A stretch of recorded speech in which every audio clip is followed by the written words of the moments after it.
En un pequeño pueblo de Polonia fueron descubiertas alrededor de 100 tumbas sin nombre. En una de ellas reposaban los restos de una joven conservados de una manera muy particular. Había sido enterrada con un candado triangular en el dedo del pie y una hoz en su cuello, colocada de forma que si intentaba levantarse acabaría decapitada. Algunos creen que este era el modo en que se sepultaba a los vampiros, para asegurarse de que no volvían a levantarse de sus tumbas. Pero ¿quién fue en realidad aquella chica? ¿Y qué hay de cierto en esta historia? Pues quedaos porque hoy os traigo las respuestas. Dentro intro. Hola mis bellas criaturas, ¿qué tal? ¿Cómo estáis? Bienvenidos un día más al canal. Yo soy Florislava y hoy vamos a hablar sobre la que fue apodada Zosia la vampira. Como algunos ya sabéis, yo soy polaca, así que me ha parecido interesante traeros esta historia al canal. Os aseguro que la verdad resulta tan sorprendente como el mito, así que id buscando una taza de café o té. Yo hoy estoy tomando un Earl Grey. Y ahora sí, comenzamos.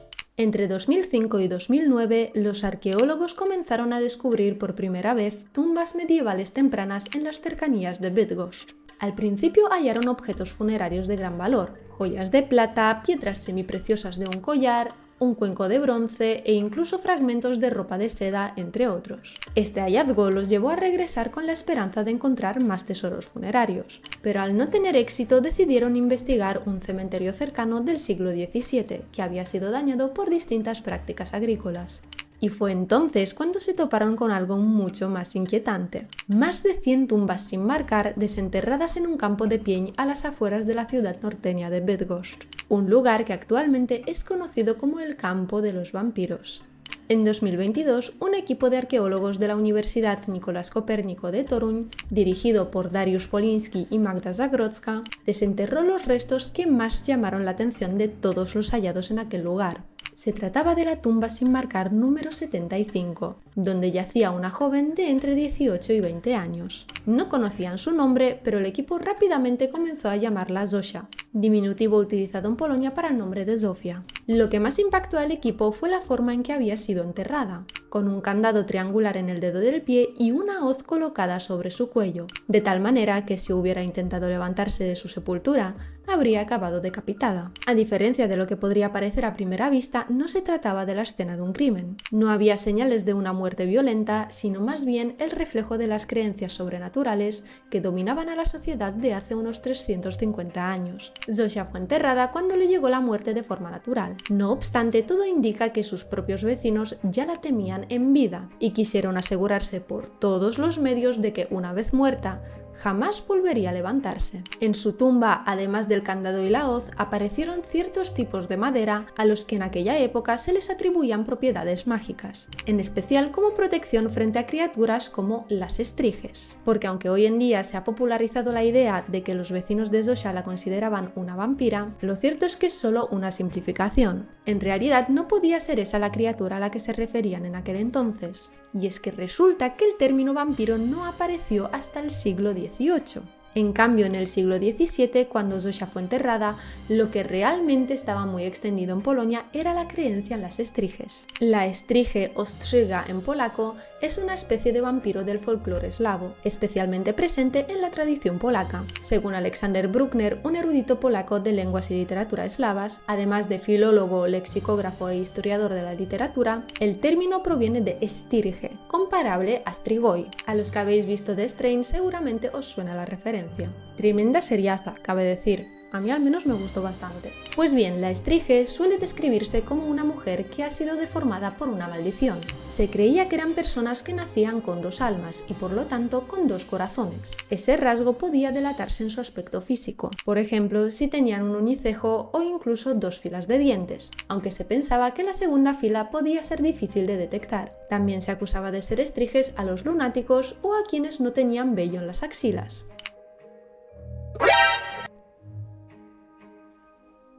Incluso podían considerarse estriges los bebés que nacían con dientes o los ancianos que hablaban solos. Otra versión de esta creencia sostiene que la estrige es en realidad un recién nacido no muerto.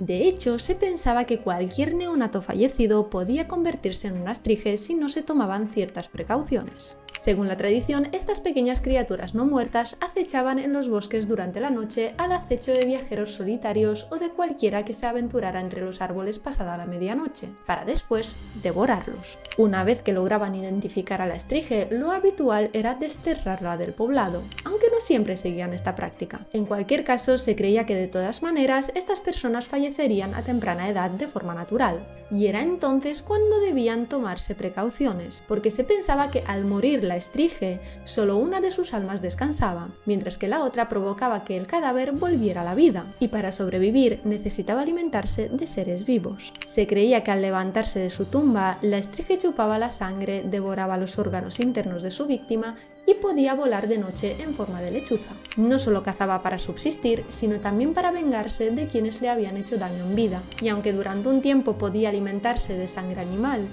eso rara vez duraba mucho.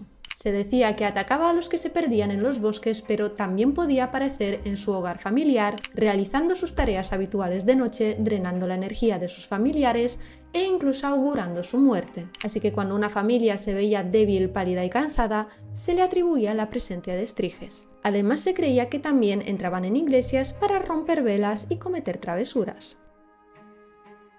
Como métodos de protección contra la aparición de las estriges, se las enterraba boca abajo para que mordieran la tierra e incluso a veces les colocaban una cinta sobre los ojos. También solían sacar el cadáver de la casa con los pies por delante, para que no pudiera encontrar el camino de vuelta. Otro método consistía en inmovilizarlas de alguna manera, por ejemplo, clavándolas a algo con clavos, clavarles una estaca en el corazón, ponerles grilletes o enterrarlas con una hoz alrededor del cuello. ¿Veis por dónde voy? Otras formas de protección eran igual de macabras: decapitar el cuerpo y quemar la cabeza por separado, o colocarla en un lugar distinto dentro de la tumba, introducirles una piedra o una moneda en la boca para que se atragantaran antes de poder levantarse, abofetearlas con la mano izquierda, enterrarlas de noche a las afueras del pueblo con una gran piedra encima, o incluso llenar su tumba con montones de pequeños objetos para que se entretuvieran contándolos y no pudieran salir de ella. Si se creía que alguna de estas criaturas podía levantarse de todos modos, existían otros métodos de protección. Por ejemplo, tocar la campana de la iglesia, ya que se pensaba que así se convertían en alquitrán, esparcir semillas de amapola en el suelo formando cruces en todos los rincones de la casa, o incluso exhumar el cadáver en presencia del cura para realizar rituales adicionales, como colocar bajo la lengua un trozo de papel con el nombre de Jesús antes de volver a enterrarlo. Y más o menos algo así le pasó a Zosha, ya que al parecer primero la enterraron solo con el candado del pie, pero las supersticiones eran tan profundas que la propia comunidad de Pień, según el escultor y arqueólogo sueco Oskar Nilsson, tras años de mala suerte y fenómenos inexplicables, decidió desenterrarla y añadir la hoz a su sepultura. Pero ¿por qué los vecinos de Zosha creían que precisamente ella era una estrige? Pues bien, Zosha tenía varios rasgos físicos que en aquella época podrían relacionarse con estas criaturas. Por ejemplo, sus dientes incisivos eran muy largos y algo prominentes. Recordemos que la creencia popular era que las estriges tenían dos filas de dientes y que la segunda podía ser apenas visible. Al tener Zosha los dientes salidos, sobre todo uno de los incisivos, sus vecinos podrían haber llegado a pensar que era a causa de esta segunda fila oculta. Además, los análisis del esqueleto de esta mujer sugieren que pudo haber sufrido algún problema de salud que le provocaba desmayos y fuertes dolores de cabeza. Según un estudio de los huesos realizado por la doctora Heather Edgar de la Universidad de Nuevo México, se detectó una anomalía en su esternón, lo que podría indicar que desarrolló alguna deformidad física, y quizá por eso sus vecinos la percibieron como una criatura paranormal. Nilsson también plantea la hipótesis de que podría haber tenido problemas de salud mental. Estos padecimientos podrían haber alimentado aún más las sospechas en su contra, llevando a la comunidad a atribuir un origen sobrenatural o maligno a sus síntomas, especialmente en una época en la que los conocimientos sobre enfermedades y problemas neurológicos eran muy limitados. Los expertos consideran que existe una relación entre estas creencias y las personas que presentaban malformaciones, discapacidades o problemas psicológicos. Además de sus peculiares rasgos físicos, hay que tener en cuenta el contexto sociocultural de la época. Zosha vivió en un momento histórico en el que en Polonia más de 15.000 mujeres fueron acusadas de brujería y masacradas, quemadas en la hoguera, ahorcadas o ahogadas en agua. Como encima murió durante las guerras entre Suecia y Polonia, algunos investigadores especulan especulan que podría haber sido sueca y por ello considerada una forastera no deseada. Otros expertos ajenos a la excavación han sugerido que la causa de este raro enterramiento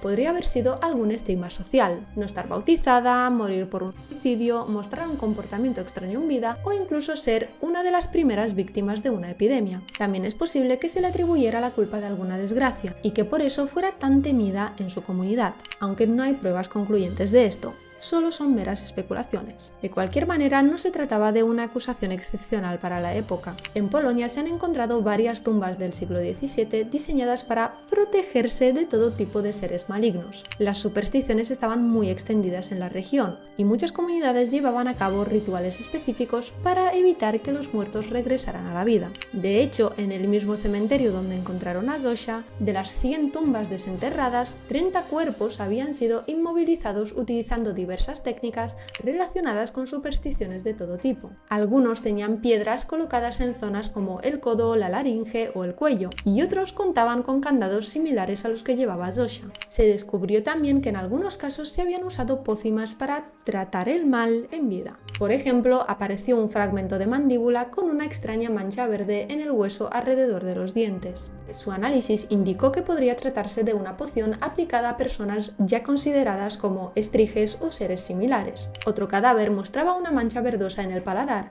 aunque en este caso los investigadores sospechan que la persona llevaba un objeto de aleación de cobre en la boca. Sea como fuere, estaba claro que aquel cementerio sin marcar era el lugar de enterramiento de personas rechazadas por la comunidad, acusadas de brujería, de ser estriges u otros tipos de seres temidos. Entre los rituales observados se encontró a una mujer embarazada cuyos restos estaban completamente cubiertos de piedras, y a un niño también del siglo XVII enterrado boca abajo con un candado en el pie. Su tumba parecía haber sido profanada, ya que se retiraron todos sus huesos excepto las piernas. Todo esto forma parte de los rituales medievales vinculados al folclore de Europa Central, destinados a proteger a los vivos del regreso de los muertos. Así que, como veis, Zosia no fue la única en aquel pueblo acusada de ser una estrige. Sin embargo, fue la que más llamó la atención de los arqueólogos, porque en su caso se había realizado más de un ritual por temor a que se levantara de entre los muertos, lo que indicaba probablemente que la temían más que a los demás. Además, el cuerpo de Zosia fue enterrado con un gorro de seda bordado con hilo de oro o plata, un material reservado para la nobleza. Esto ha llevado a pensar que la joven podría haber pertenecido a una clase social alta. No obstante, en aquella época las supersticiones no entendían de clases sociales. El descubrimiento de Zosia causó tanto revuelo que en 2024 se encargó al escultor y arqueólogo sueco Oscar Nilsson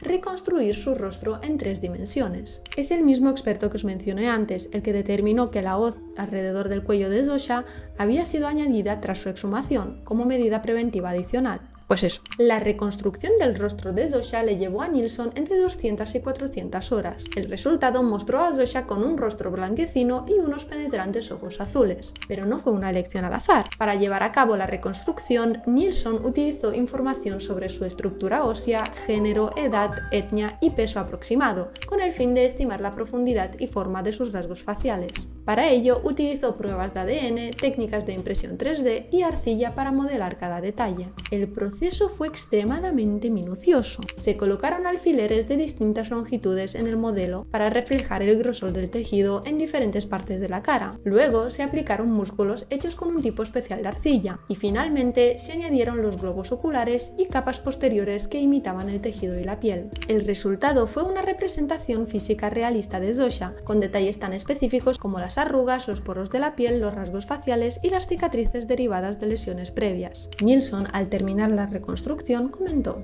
"Es muy irónico que unas personas hicieron todo lo posible para evitar que volviera de entre los muertos y nosotros hemos hecho todo lo posible para devolverla a la vida". Y tenía toda la razón. Si los contemporáneos de Zosia pudieron ver esta reconstrucción facial, se llevarían las manos a la cabeza. Y no es para menos. Mientras que los elementos encontrados en su tumba, el candado y la hoz, muestran que quienes la enterraron querían asegurarse de que jamás regresara, 400 años más tarde la joven estrige ha resucitado para contarnos su historia. Nilsson insiste que puso mucho empeño en devolverla al mundo como la persona que fue, como un ser humano y no como el monstruo como el que está enterrada. Esta reconstrucción actúa en muchos aspectos como un vínculo entre el pasado y el presente, recordándonos que los miedos y las creencias colectivas de la humanidad, aunque cambien con el tiempo, nunca desaparecen por completo. Actualmente hubo rumores de que tal vez se haría una película sobre Zosha, pero no hay nada confirmado. No obstante, en algunos países sí vio la luz un documental llamado Field of Vampires,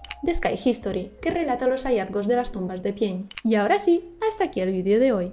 ¿Y tú qué opinas sobre Zosha? ¿Crees que realmente era un vampiro o una estrige? ¿O simplemente era una chica con algún tipo de deformidad a la que temían injustamente? Cuéntamelo en los comentarios. También puedes dejarme sugerencias sobre qué otro misterio o historia te gustaría que explorase en mis próximos vídeos. Si te ha gustado el vídeo, dale a like, suscríbete y dale a la campanita para no perderte más vídeos como este. También puedes seguirme en mis redes sociales, te las dejo por aquí y en la cajita de descripción. Gracias por acompañarme un día más, nos vemos pronto en el siguiente episodio, cuidaros mucho y hasta la próxima.